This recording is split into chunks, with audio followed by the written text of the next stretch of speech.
En la penumbra de los pasillos reales, Meghan Markle ejecutaba su plan final: robar el secreto que arrodillaría a la corona. Creía ser la depredadora, la que controlaba el juego, pero no sabía que el rey la observaba en silencio y que la presa, en realidad, era ella. La noche caía sobre Londres con un silencio extraño, como si toda la ciudad hubiese detenido la respiración al mismo tiempo. Un aire denso y frío, cargado con el peso de 1000 años de historia, se adhería al hierro negro de las verjas reales y se filtraba en la piedra de Portland del Palacio de Buckingham como un testigo mudo de la sucesión de monarcas y la desintegración de dinastías. Dentro de esos muros, la tradicional y silenciosa eficiencia de la Casa Real había sido reemplazada por una tensión palpable, una entidad casi física que se arrastraba por los pasillos dorados. La atmósfera era tan densa que se podía casi tocar. Un fantasma había regresado a la maquinaria. O, para ser precisos, 2. Y con ellos traían la amenaza tangible de una guerra que podría fracturar la monarquía de una forma más profunda que cualquier crisis desde la abdicación de 1936. Esta vez, la batalla no se libraría a través de entrevistas televisadas desde una soleada mansión en California con acusaciones lanzadas a través de un océano. No, 72 horas antes de la inminente e irrevocable decisión del rey, esto era una incursión física. Una maniobra desesperada, ejecutada en la penumbra del trono. La primera señal no fue una filtración a la prensa ni un comunicado oficial. Fue un temblor que recorrió el sistema nervioso del palacio, esa red de sirvientes multigeneracionales que lo ven todo, que escuchan cada susurro en las paredes, pero que jamás hablan. Ellos son el verdadero archivo oculto de la corona. Y lo que susurraban en las cocinas y los cuartos de servicio era impensable. El príncipe Harry, el hijo pródigo, y su esposa, Meghan Markle, la duquesa de Sussex, habían vuelto al Reino Unido. Hoy abrimos juntos ese archivo, el que narra lo que realmente sucedió en esas horas críticas. Su llegada no se produjo con la fanfarria de una visita real, con coches oficiales y saludos a la multitud. Llegaron con el sigilo de insurgentes, eludiendo todos los canales formales, rompiendo cada protocolo sagrado que rige la vida de la monarquía. Su presencia era un espectro que llevaba 5 días acechando en la periferia de la corte, mientras el mundo exterior y la prensa que los persigue sin descanso permanecían ajenos a todo. Imaginen la audacia, el desafío. Era una violación tan grave del orden establecido que bordeaba la sedición. Para la institución, cada entrada y salida es un espectáculo coreografiado que refuerza la autoridad y el control. Una llegada no anunciada, secreta, de aquellos que habían denunciado públicamente a la familia como una entidad tóxica y racista, solo podía interpretarse de una manera. Para los cortesanos de más alto rango, los guardianes de la llama institucional, la reaparición de los Sussex no era una rama de olivo.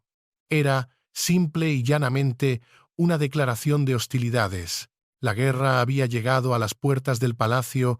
El murmullo comenzó en las cocinas, apenas un susurro entre el chocar de ollas y sartenes, y ascendió por las escaleras de servicio como una corriente de aire helado. Alguien había visto al príncipe Harry. Un jardinero juró haberlo reconocido cerca de una de las entradas laterales, una que en el pasado estaba reservada para miembros de la familia que deseaban evitar a la prensa en momentos de crisis o de citas secretas.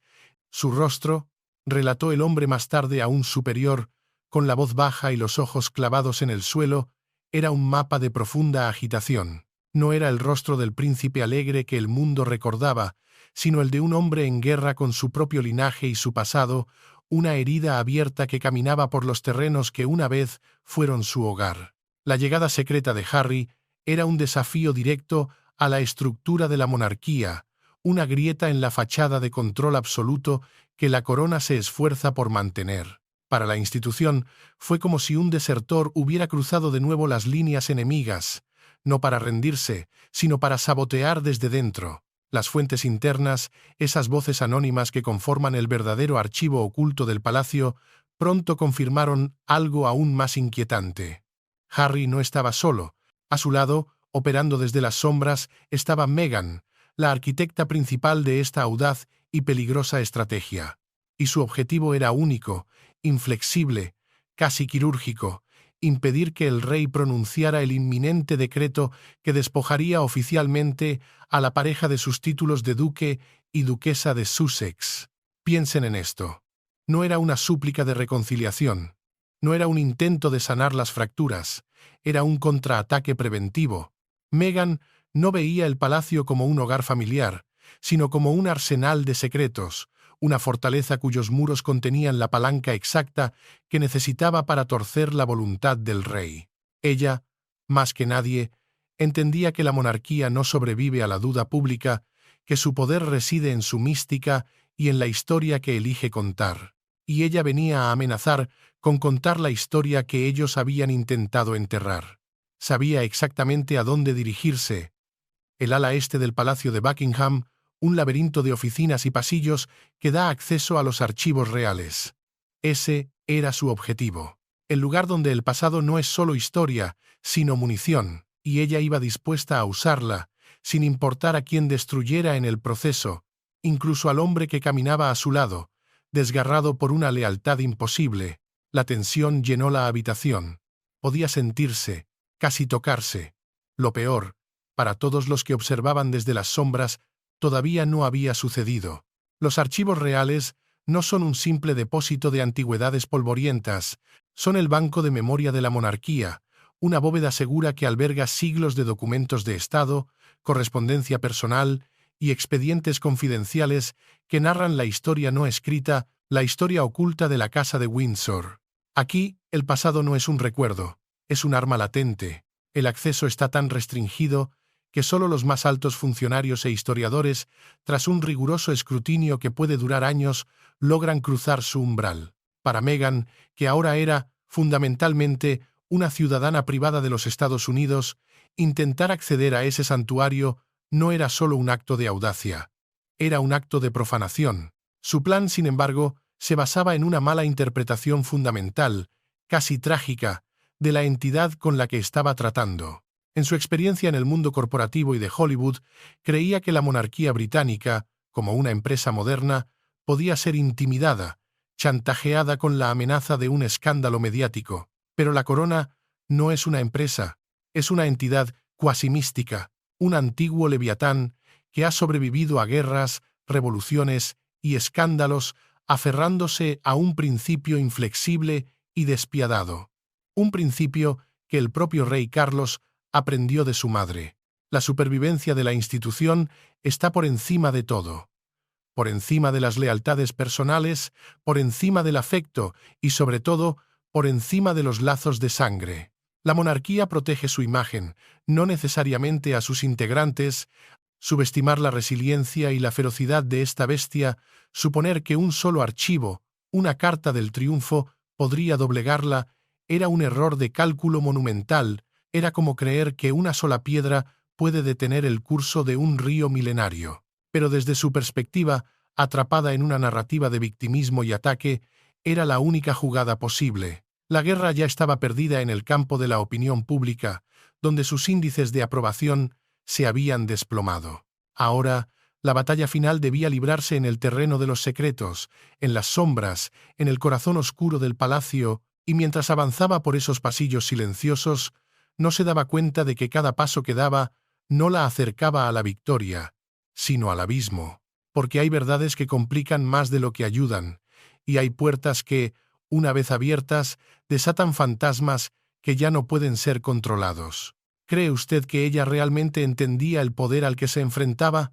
Compártalo en los comentarios. Los testimonios de un personal de seguridad nocturno, nerviosos y fragmentados al principio, pintaron una escena inquietante que más tarde sería corroborada por los investigadores del rey. Describieron a Meghan como una presencia fugaz en los pasillos débilmente iluminados del ala este, moviéndose con una seguridad casi desafiante, una confianza que sugería que aún creía ejercer poder en ese espacio sagrado. Pero no era una visita nostálgica, era una misión de inteligencia. Su enfoque, según afirman quienes conocen el archivo oculto de esa noche, fue clínico y directo. Durante su tiempo en el palacio, a diferencia de otros miembros de la realeza que mantenían una distancia formal, Meghan había cultivado relaciones con miembros del personal subalterno, aquellos que son invisibles para la jerarquía superior. Recordaba sus nombres, detalles de sus vidas. Ahora usaba ese conocimiento, esa familiaridad, como una llave maestra para abrir puertas que debían permanecer cerradas. El aire se volvía más pesado a medida que se adentraba en el ala este. Cada retrato de un antepasado de su marido parecía seguirla con una mirada fría, juzgándola. El silencio de los pasillos no era pacífico. Era un silencio que pesaba, un silencio opresivo cargado con la historia y el poder que impregnaban el propio edificio. La atmósfera era tan tensa que parecía que el aire vibraba, como si el palacio mismo, como un organismo vivo, sintiera la intrusión, la presencia de una intención que no pertenecía allí. Era como si la habitación estuviera dividida en dos mundos: el oficial, frío y ordenado, y el emocional, a punto de romperse. Meghan, sin embargo, se movía con una determinación de acero, ignorando la presión del lugar, enfocada únicamente en su objetivo. Cada paso la acercaba más a la pesada puerta de roble de los archivos, el umbral que separaba el presente ordenado de la monarquía de los fantasmas caóticos y enterrados de su pasado. No sabía que, con cada paso, estaba dejando una huella indeleble, no en las alfombras centenarias, sino en un registro digital que sellaría su destino. Porque en el Juego de Tronos el verdadero poder no es el que se exhibe, sino el que observa en silencio desde las sombras. Y en ese palacio siempre hay alguien observando. La verdadera guerra psicológica se libró en los corredores olvidados del poder, lejos de las cámaras y los micrófonos. Meghan se acercó a un joven asistente, un empleado de bajo nivel a quien recordaba perfectamente de su vida anterior en el palacio. Y allí desplegó su arma más potente, una calculada mezcla de afecto fingido y amenazas veladas. Le habló de los viejos tiempos. Le preguntó por su familia con una sonrisa que no llegaba a sus ojos, para luego, con un cambio sutil en el tono, insinuar que su negativa a cooperar podría tener consecuencias desastrosas para su incipiente carrera. «Solo necesito consultar algo. Por el bien de la familia», habría dicho, con una voz suave que ocultaba una orden de hierro. Era una presión suave, educada, envolvente, que parecía decir: «Es mejor no mover esas aguas». Para el joven empleado, un hombre llamado Javier, cuya familia había servido a la corona durante generaciones, el momento fue una tortura. Quedó atrapado en un vacío helado, suspendido entre el miedo a la autoridad de una duquesa que todavía proyectaba un aura de poder y el pánico a romper un protocolo sagrado, a traicionar un juramento de lealtad que corría por su sangre. La presión fue insoportable. Uno de los trabajadores más jóvenes, quizás el propio Javier, confesó más tarde a los investigadores que se sintió perseguido por la influencia maligna de la duquesa, completamente convencido de que su vida y su carrera estaban condenadas si no obedecía. El caso, para el equipo legal del rey, pasó de ser una simple violación de protocolo a convertirse en un incidente registrado de abuso psicológico, de coerción. Fue esa presión, esa manipulación experta, la que finalmente abrió la puerta. El asistente, con las manos temblando visiblemente, le concedió el acceso a la antesala de los archivos. En ese momento, la humanidad y la lealtad de un individuo fueron sacrificadas en el altar de la ambición de Meghan. El palacio había sido violado no por la fuerza bruta, sino por la manipulación del eslabón más débil y humano de su cadena de defensa. Y esa, para la corona, era una herida mucho más profunda y peligrosa. La historia que habían intentado enterrar comenzaba a resucitar. Una vez dentro, con el corazón martilleándole en el pecho pero el rostro impasible, su búsqueda fue rápida y metódica. Gracias a la inteligencia que supuestamente había recopilado antes de su viaje, localizó un conjunto de datos específico entre miles de archivadores idénticos. No era un antiguo secreto de Estado sobre un rey depuesto, ni una carta de amor comprometedora. Era un expediente relacionado con una iniciativa benéfica cancelada años atrás, un proyecto supervisado por el entonces príncipe Carlos. En su superficie, el archivo parecía administrativo, mundano, lleno de jerga burocrática, pero Meghan creía que, Si su contenido se revelaba estratégicamente, podría ser interpretado de una forma que manchara la reputación del rey Carlos y, por extensión, la de su heredero, el príncipe Guillermo. Replicó el archivo con su teléfono, fotografiando cada página. En ese instante, sosteniendo el dispositivo en sus manos, debió sentir una abrumadora oleada de poder, la embriagadora ilusión de que poseía el arma capaz de obligar a la monarquía a arrodillarse. Tenía la ventaja. El juego había cambiado. Esto no es un rumor. Esto es manipulación. Debió pensar, creyendo que por fin tenía el control. Estaba completamente ciega al hecho de que el juego había sido alterado mucho antes de que comenzara su viaje clandestino. No sabía, no podía saber, que el documento que sostenía era, en realidad, inofensivo. Un borrador inicial de un proyecto que fue abandonado por razones logísticas, sin material controvertido alguno. Confundió un fragmento de historia administrativa con una daga apuntada al corazón de la monarquía. Fue un detalle minúsculo, aparentemente trivial, pero en su prisa y su ego vio lo que quería ver: la dinamita constitucional que le devolvería todo lo que sentía que le habían arrebatado. Pero la historia oficial, como tantas veces, tenía huecos, y esos huecos, para alguien que busca venganza, pueden parecer abismos llenos de secretos. Ella creyó haber encontrado oro, pero lo que en realidad sostenía en sus manos era el cebo que la llevaría directamente a la trampa. La pregunta que queda en el aire es: ¿actuó sola o alguien, oculto en la sombra, estaba moviendo las piezas, guiándola hacia ese archivo específico? ¿Qué piensa usted? Nos encanta leerle. En su estudio privado, un espacio sagrado que olía a cuero antiguo y a la cera de abejas con la que pulían sus muebles centenarios, el rey Carlos había estado observando el tablero de ajedrez mucho antes de que su oponente hiciera su primer movimiento.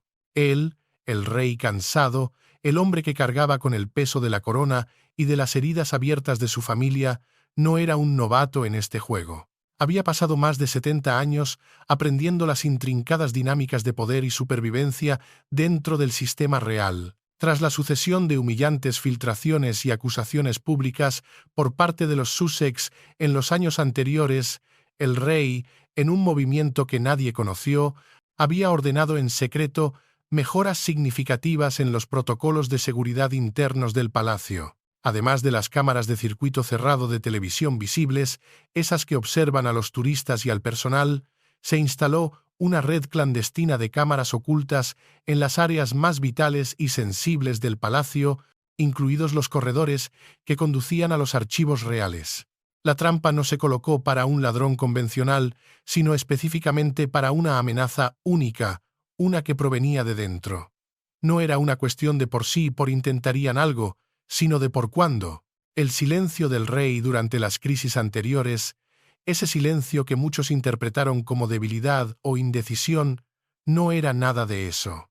Era un silencio calculado, la quietud de un depredador que espera pacientemente en la maleza a que su presa, cegada por la arrogancia, cometa un error fatal. Y ahora, Meghan estaba caminando directamente hacia esa trampa, convencida de que era ella quien controlaba la situación, la que dictaba las reglas. El rey no veía esto como un padre herido, aunque sin duda lo estaba. En ese momento, actuaba como el guardián de la institución, un rol que su madre, la reina Isabel II, le había enseñado con el ejemplo durante 70 años. Su deber supremo era preservar la estabilidad de la corona, y ningún afecto parental, ninguna herida personal, podía interponerse en ese camino. Estaba dispuesto a sacrificar una pieza, incluso una pieza tan importante como su hijo, para proteger al rey. Y mientras Meghan avanzaba por los pasillos silenciosos, el rey observaba desde su estudio, esperando el momento exacto para hacer su movimiento.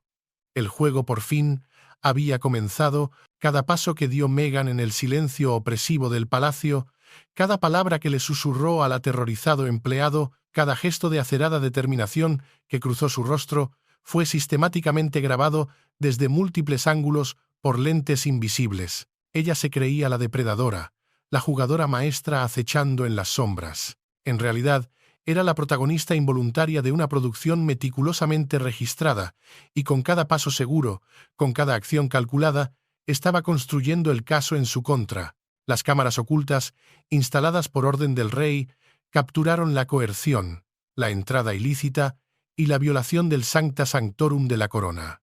Las grabaciones en alta definición, nítidas y sin ambigüedad, eran la evidencia más crítica, y ahora estaban seguras, almacenadas en un servidor bajo la supervisión directa del círculo más íntimo del rey.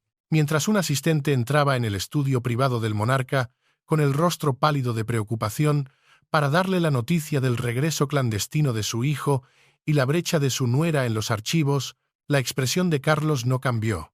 No hubo sorpresa, ni ira, ni pánico. Era el aplomo de un maestro de ajedrez que ve todo el tablero, que sabe que el movimiento más agresivo y audaz del oponente es, a menudo, su error de cálculo más catastrófico. No ordenó su arresto inmediato ni su expulsión del palacio.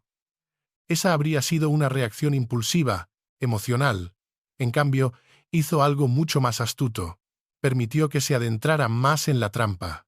Permitió que obtuviera su evidencia el documento inofensivo que ella creía que era su salvación. El rey comprendió una verdad fundamental del poder. A veces, la mejor manera de derrotar a un enemigo es darle la cuerda suficiente para que se ahorque solo. La verdadera arma en este juego no era el archivo que Meghan robó, era la grabación de ella robándolo. Ese video, ese registro irrefutable de sus acciones, era la pieza que el rey necesitaba, y en lugar de actuar como un padre herido, actuó como un soberano protegiendo su reino. Dejó que la obra continuara, sabiendo que él era el único que controlaba el acto final. El silencio de Clarence House se volvió denso, expectante. La tormenta se acercaba, el punto de inflexión, la confrontación inevitable, no tuvo lugar en un gran salón del trono bajo la mirada de retratos centenarios, sino en una sala de reuniones privada, despojada de su grandeza ceremonial para enfatizar la gravedad cruda de la situación. El aire se congeló cuando entraron. Harry, actuando como el portavoz designado, entró en la habitación con un rostro que era un lienzo de angustia interna. Estaba allí físicamente para defender la causa de su esposa, pero cada línea de su cara, cada sombra bajo sus ojos, revelaba el dolor profundo de haber traicionado a su padre y a su linaje. Era un hombre roto, suspendido entre dos mundos, sin pertenecer a ninguno. Comenzó una letanía de acusaciones que había ensayado, casi memorizado, bajo la insistencia de Meghan. Habló de parcialidad hacia su hermano William, el heredero atormentado, de una injusticia sistémica, de una estrategia concertada para marginarlos y borrarlos de la historia. Pero su voz, según un informe interno que jamás salió a la luz, carecía de convicción, era un actor leyendo un guión en el que ya no creía, y su corazón parecía romperse en cámara lenta con cada palabra que pronunciaba. Meghan permanecía un paso detrás de él, una presencia silenciosa, una titiritera que dirigía la escena con pequeños gestos, un ligero apretón en el brazo, un rápido asentimiento. Cuando la determinación de Harry finalmente flaqueó, cuando su voz se ahogó en medio de una frase, ella tomó la iniciativa. Su voz, penetrante y autoritaria, cortó el aire tenso de la habitación, dejó muy claro que poseía pruebas irrefutables, el archivo que había obtenido, y lanzó una advertencia apenas velada. Su silencio y cooperación solo podían comprarse al precio de una rendición total y absoluta por parte de la corona. Exigió la restauración completa de sus estilos de Alteza Real y la devolución de todos sus privilegios perdidos. No era una petición, era un ultimátum, una declaración de guerra, una guerra que ella, en su error de cálculo, creía estar a punto de ganar. El silencio del rey ante tal desafío era tan incómodo como elocuente. Algo estaba a punto de romperse para siempre. Durante todo este asalto verbal, el rey Carlos mantuvo una compostura casi antinatural, una máscara de serenidad forjada en décadas de escrutinio público. Escuchó atentamente cada acusación, cada exigencia, sin mostrar la más mínima agitación. No debatió ni discutió. Simplemente, cuando Meghan terminó su diatriba, se negó. Rechazó todas y cada una de las demandas de manera deliberada, con una calma glacial, apoyándose no en argumentos, sino en la autoridad inquebrantable e incuestionable de la corona.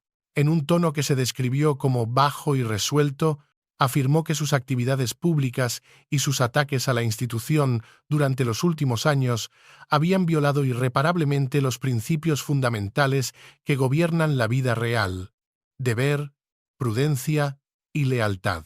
Fue su calma, su negativa a ser provocado, lo que finalmente destruyó la serenidad de Meghan. La fachada de control cuidadosamente construida se desmoronó y en su lugar apareció una ira cruda y desenfrenada. La rabia comenzó a hervirle por dentro, un pulso caliente que subía por sus brazos. Su voz se elevó en un torrente de furia, reprendiendo al rey directamente, olvidando todo protocolo. En ese momento había jugado su carta del triunfo, la amenaza de revelar el archivo, y el rey ni siquiera había parpadeado. Fue una realización terrible, un golpe seco que la dejó sin aire. Su arma era ineficaz. Todo su plan, toda su estrategia había fracasado. El silencio del rey no era pasividad. Era una demostración de poder absoluto, un poder que no necesita gritar para ser obedecido. Y en ese silencio opresivo, Meghan comprendió la verdadera naturaleza de la institución a la que se había enfrentado. No era un nido de víboras que pudiera manipular a su antojo como había creído. Era una montaña de historia, tradición y poder silencioso que no podía mover, y ella, en su audacia, acababa de provocar una avalancha. El estruendo de su propia derrota resonó en el silencio de la sala, un silencio que pesaba más que el propio acero. En ese preciso instante, cuando la furia de Meghan alcanzó su punto álgido y la habitación pareció hundirse en un vacío helado, Carlos dio su siguiente paso. No fue una voz fuerte ni un gesto amenazante, simplemente, con una calma que desarmaba, presionó un botón, invisible para los demás, debajo de su escritorio. La puerta de la sala de reuniones se abrió con un silencio casi reverencial y dos guardias reales, dos hombres altos con rostros impasibles, entraron. Se pararon a la espera, como estatuas. Con un leve asentimiento del rey, apenas un movimiento de cabeza, comenzaron a escoltar a Harry y Meghan fuera de la habitación, y luego fuera del palacio mismo. No hubo palabras, no hubo forcejeo. Harry, con el rostro pálido y la mirada perdida, no opuso resistencia. Parecía un hombre vaciado, un espectro. Fue una magnífica y cruel demostración de poder, una humillación pública que, sin decir nada, lo decía todo. No estaban siendo simplemente despedidos, estaban siendo expulsados. La caminata por los largos pasillos, flanqueados por los impasibles guardias, debió sentirse como una eternidad. Cada retrato de un rey o reina del pasado, cada tapiz que narraba una victoria, era un testigo silencioso de su caída definitiva. Cada paso resonaba en el silencio sepulcral en el momento en que las enormes puertas de roble de la entrada se cerraron detrás de ellos con un golpe seco y resonante, un sonido que pareció hacer vibrar los cimientos del edificio. El conflicto terminó. El rey no había necesitado presentar sus propias pruebas, no había necesitado levantar la voz, simplemente había demostrado que la autoridad de ellos era una ilusión, pero la de él, la de la corona, era incuestionable y absoluta. La monarquía había hablado, no con un decreto o una proclamación, sino con el sonido de una puerta cerrándose para siempre. Y con ese sonido, una fractura irreparable se abrió en el corazón de la familia, una herida que, quizás, nunca sanaría. La tormenta que habían desatado no era el final, era apenas el umbral. En las 72 horas inmediatas que siguieron a la expulsión silenciosa, el rey inició una investigación interna ostensiblemente secreta, pero brutalmente eficiente. El objetivo no era meramente recopilar hechos.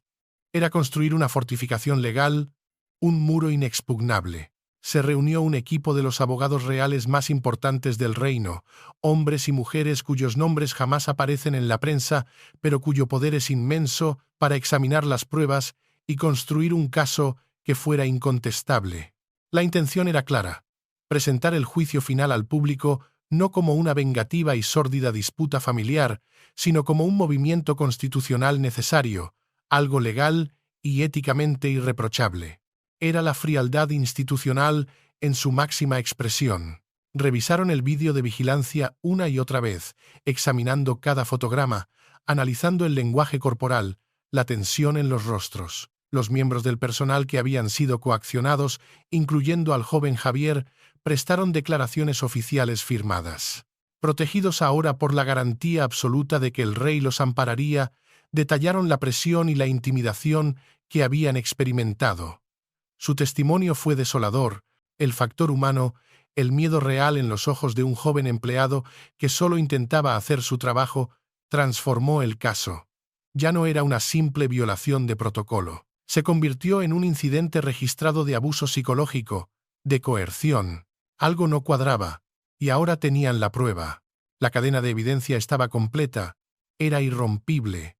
El rey ahora no solo tenía el poder ancestral de la corona de su lado, sino también el peso frío y duro de la ley y la moralidad. Estaba preparado no solo para defenderse de cualquier acusación que Meghan pudiera lanzar, sino para justificar, ante el Parlamento y ante el mundo, cualquier acción drástica que decidiera tomar a continuación. Había pasado de ser el objetivo de un chantaje a convertirse en el arquitecto de una contraofensiva legal devastadora, y mientras él construía su fortaleza, los Sussex, aislados en su hotel de lujo, no tenían ni idea de la tormenta que se cernía sobre ellos.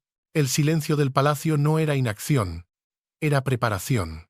Mientras tanto, a pocos kilómetros del palacio, los Sussex vivían en una realidad paralela, alojados en la suite de un lujoso hotel de 5 estrellas. Meghan, todavía bajo la impresión de que su expediente robado era una bomba de tiempo a punto de estallar, inició una frenética campaña mediática desde la sombra. A través de intermediarios, envió rumores y fragmentos de información a periodistas simpatizantes, afirmando que el palacio estaba en pánico, que el príncipe Guillermo temía lo que ella sabía, que el rey estaba a punto de ceder. Estaba tratando de construir una narrativa pública de crisis real como un último y desesperado intento por ejercer control.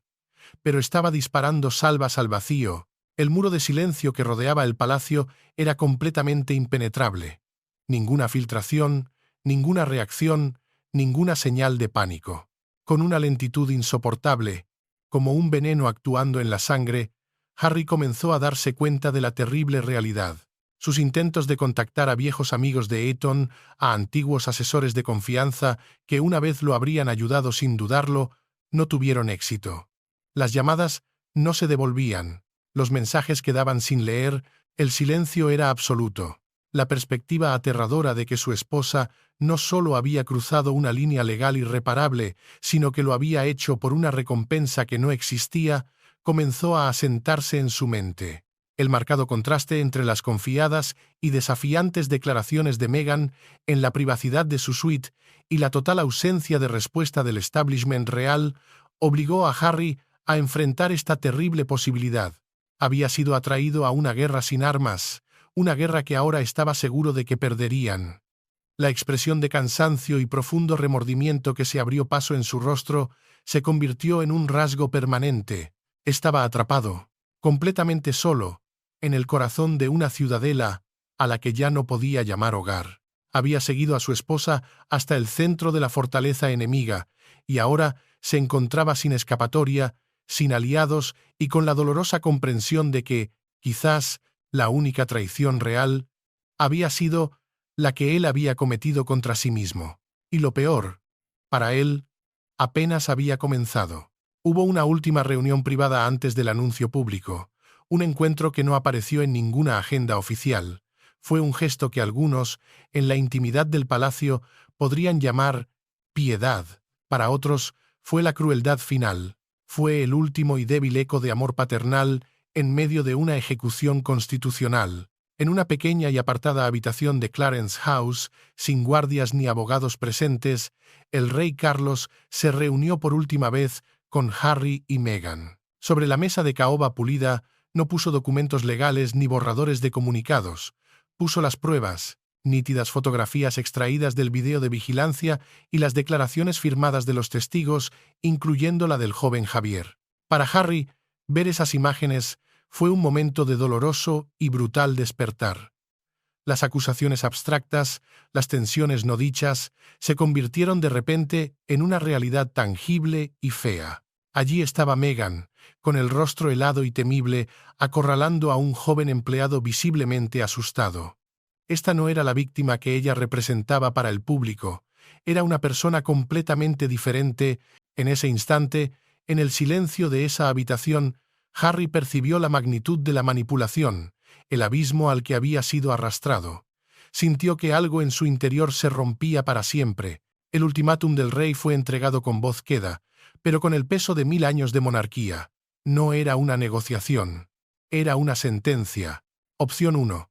Aceptaban la revocación de sus títulos de manera pacífica, en silencio, y se abstenían de más ataques públicos. A cambio, la evidencia incriminatoria de las acciones de Meghan se mantendría sellada en los archivos reales para siempre, un secreto enterrado junto a tantos otros. Opción 2. Si impugnaban la decisión, si publicaban su inútil expediente o comenzaban un nuevo ataque mediático, el dossier completo, sin editar, sobre la conducta de Meghan, se entregaría a los medios de comunicación de todo el mundo. El rey no solo les estaba quitando sus títulos, les estaba quitando su narrativa, les arrebataba su arma más poderosa, su reclamo de victimismo, y en esa jugada final demostró que el viejo león, el rey cansado, todavía tenía garras. El rostro de Meghan, según quienes conocen la historia secreta de esa habitación, perdió todo su color. La pérdida de un título era un desastre de relaciones públicas, pero la revelación de las pruebas sería una aniquilación total, personal y legalmente. La mancharía para siempre, no como una valiente defensora de la verdad, sino como una vulgar intimidadora que participó en actos de coerción. Superada en estrategia y en maniobras, se había quedado sin movimientos. Con su silencio, se rindió. La conferencia de prensa fue un acto solemne y trascendental, la personificación del poder real. El rey Carlos se acercó al podio. Un paso detrás de él y a su derecha, como una sombra leal, estaba el príncipe Guillermo. Su presencia enviaba un mensaje silencioso y poderoso. La línea de sucesión estaba unificada. La institución estaba a salvo. El futuro era seguro. La declaración del rey fue breve, sin emociones y oficial. Anunció que, tras una investigación, se había determinado que los títulos de duque y duquesa de Sussex serían retirados, junto con todos los privilegios reales restantes. La razón aducida fue una frase cuidadosamente seleccionada y legalmente sólida, conducta inapropiada y una grave violación de la etiqueta real. El peso de lo no dicho era más fuerte que cualquier acusación expresa. La pareja vio los acontecimientos por televisión desde su habitación de hotel. Para Harry, fue la ruptura final y atroz de un vínculo que había definido toda su vida. El desmantelamiento público de su identidad, para Meghan, fue la prueba definitiva de su fracaso, la humillación final. Mientras se preparaban para abandonar Londres esa misma noche, se dice que le susurró a su esposo, con la voz tan fría como una cuchilla de hielo: «Pagarán». Pero Harry no respondió. Su lucha había terminado. El rey había triunfado no con un secreto letal, sino con una firme adhesión a sus principios, permitiendo que sus adversarios se derrotaran a sí mismos. Había cauterizado una herida, eliminado un peligro, y al hacerlo, había asegurado la estabilidad de la corona para la siguiente generación. La tormenta que habían desatado no era el final, era solo el umbral. Porque cuando se abren los archivos ocultos, las sombras que salen ya no se pueden controlar. Y usted, que ha acompañado este relato hasta aquí, ¿desde qué ciudad nos acompaña? Su voz es importante para nosotros y enriquece este archivo que seguimos abriendo juntos.